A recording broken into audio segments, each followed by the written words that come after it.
11 pour tous, bonjour.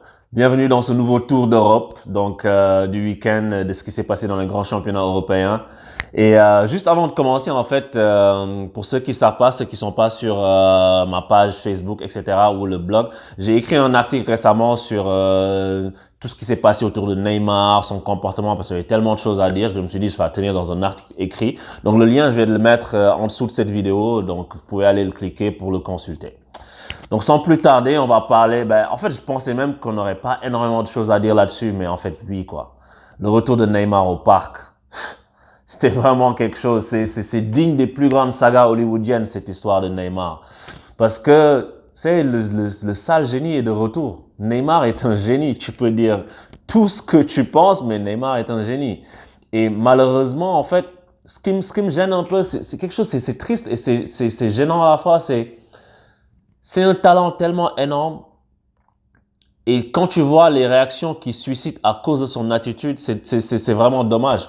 Parce que Neymar aurait pu être aimé, adulé, être mis à un niveau de légende au PSG, mais ça ne le sera jamais malheureusement, malgré qu'il ait le talent pour l'être. Mais ce gars ne s'est pas entré dans le cœur des supporters. Et c'est dommage parce qu'il pense juste à sa propre pomme.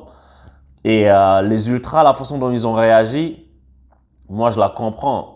Parce que les gens sont fâchés. Neymar comprend pas que c'est dur pour les supporters, pas parce qu'ils voulaient partir, comme j'ai déjà dit, c'est parce qu'il a eu ces déclarations fâcheuses, à côté de tous les autres trucs qu'il a fait, mais tu peux pas parler de la remontada comme ça.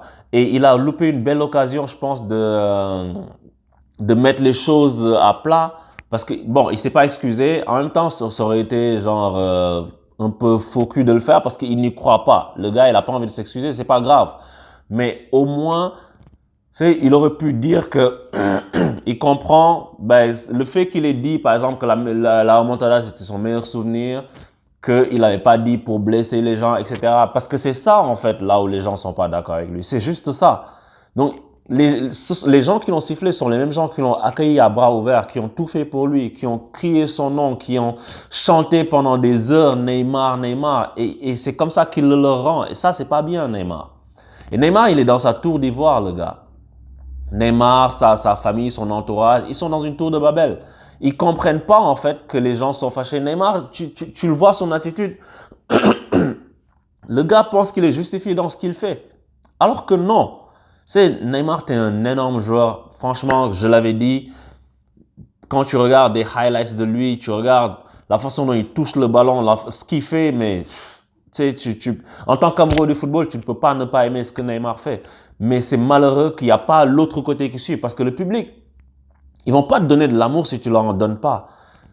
Et Neymar, quand tu arrives en France, que tu t'intègres pas vraiment, tu n'essaies pas d'apprendre la langue, tu n'essaies pas de communiquer avec les médias locaux pour certains, ou bien même un média pro-parisien, je sais pas, ou PSG TV, je sais pas, tu essaies pas de donner quelque chose aux fans, donne-leur quelque chose. T'es un génie, donne-leur un petit truc et ils vont le transformer.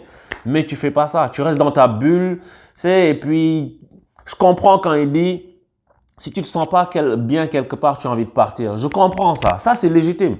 Encore une fois, Neymar, tu as le droit de partir si tu veux partir. Mais tu peux pas insulter les gens juste parce que tu veux partir. Et ça, en fait, faut prendre tes responsabilités et admettre que tu y es pour quelque chose.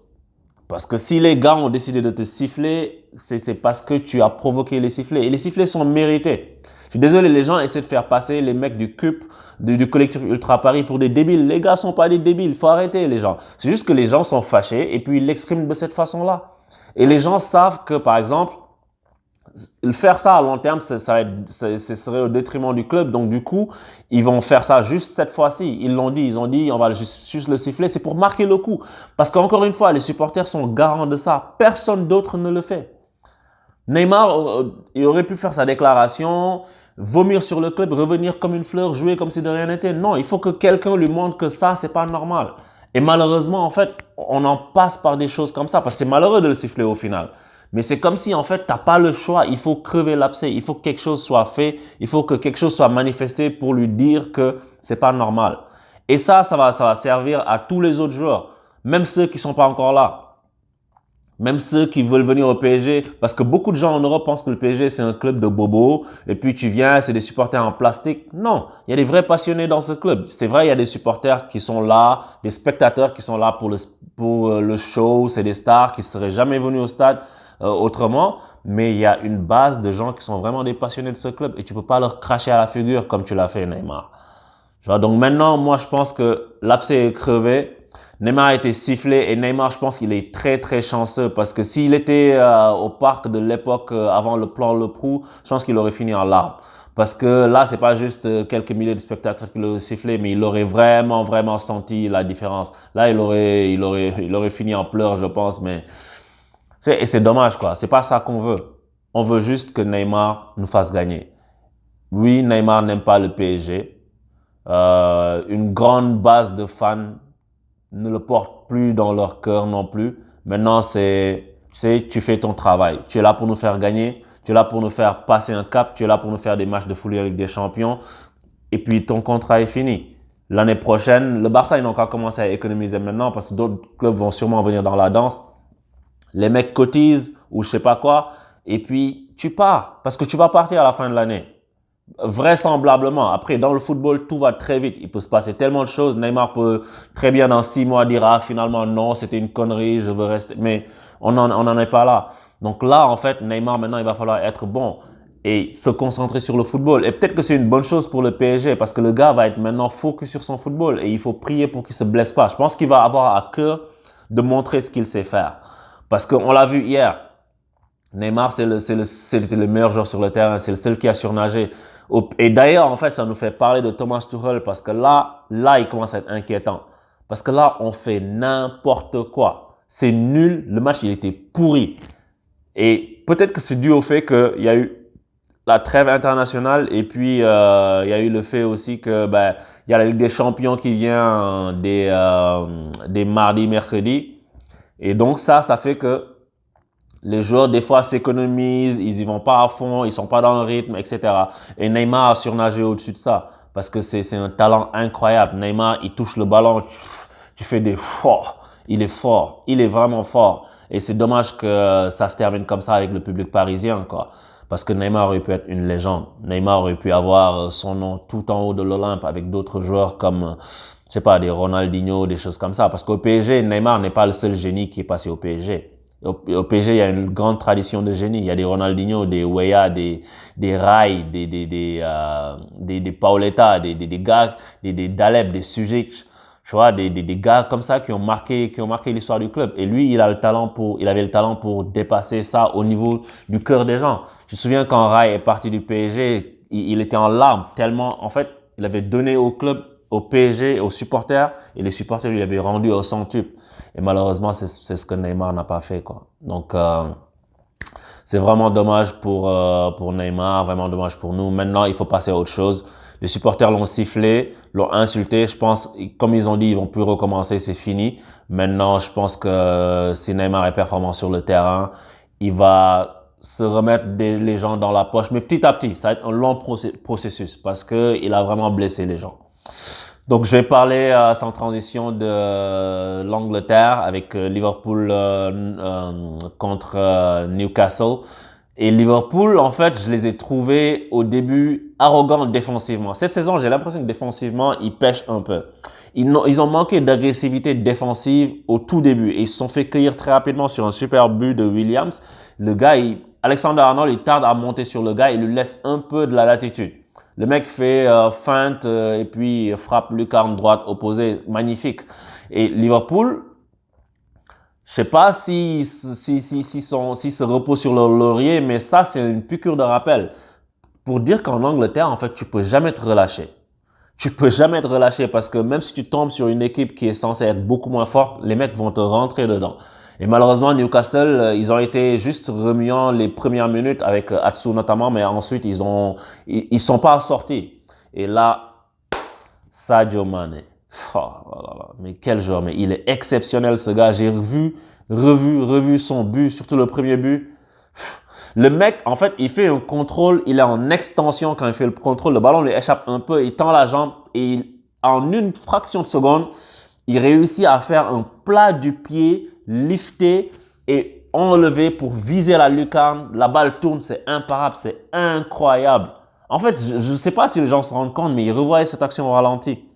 C'est incroyable, la précision qu'il met, la vitesse d'exécution, c'est de classe mondiale. C'est de classe mondiale. Franchement, ce gars, s'il était Maninho ou quelque chose, il aurait été dans les nominés pour le Ballon d'Or, je pense, c'est sûr.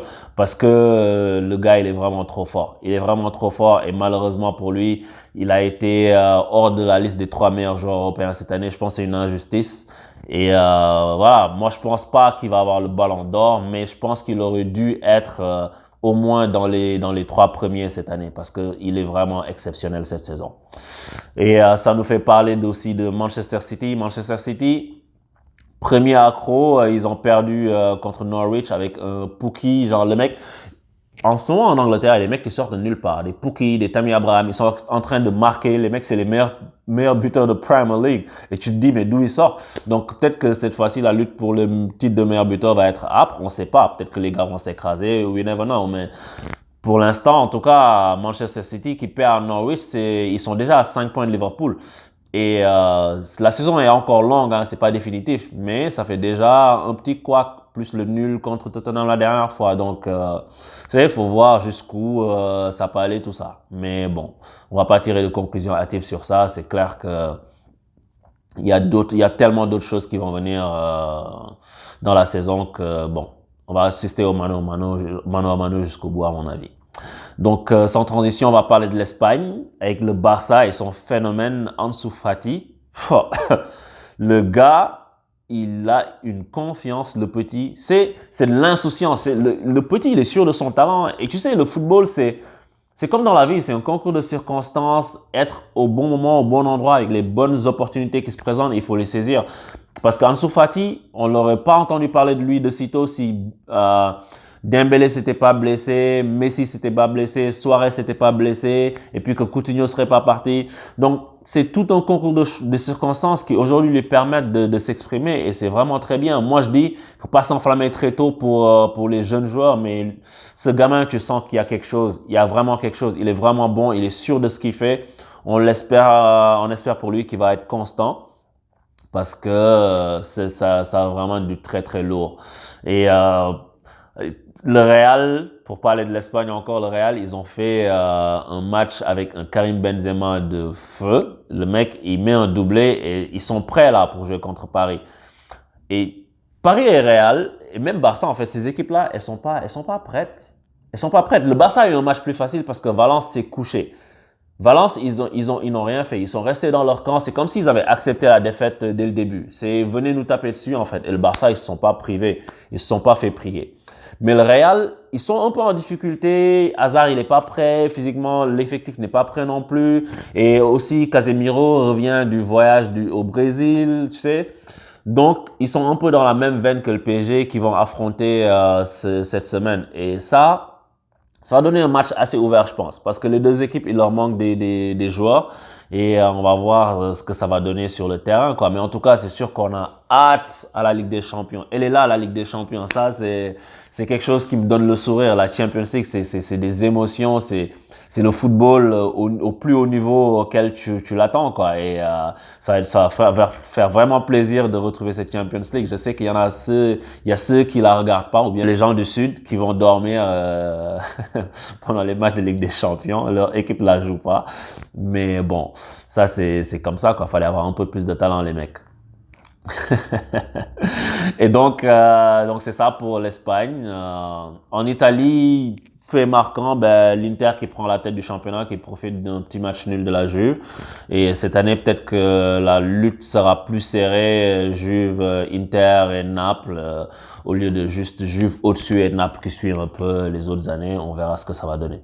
En tout cas, je vous dis à bientôt. Abonnez-vous sur 11 pour tous si vous ne l'avez pas encore fait. Partagez si vous aimez. Et puis, je vous dis, on va parler de la Ligue des Champions. Ça va faire vraiment plaisir. Là, je dois y aller parce que je dois me préparer pour aller voir un pote qui m'a condamné à aller voir un match de l'OM avec lui. C'est un Marseillais. Je vais aller souffrir un peu, voir des contrôles américains, des contrôles du tibia et tout. Ça m'avait manqué. Donc voilà. À bientôt les gars. 11 pour tous continue. Abonnez-vous. Ciao.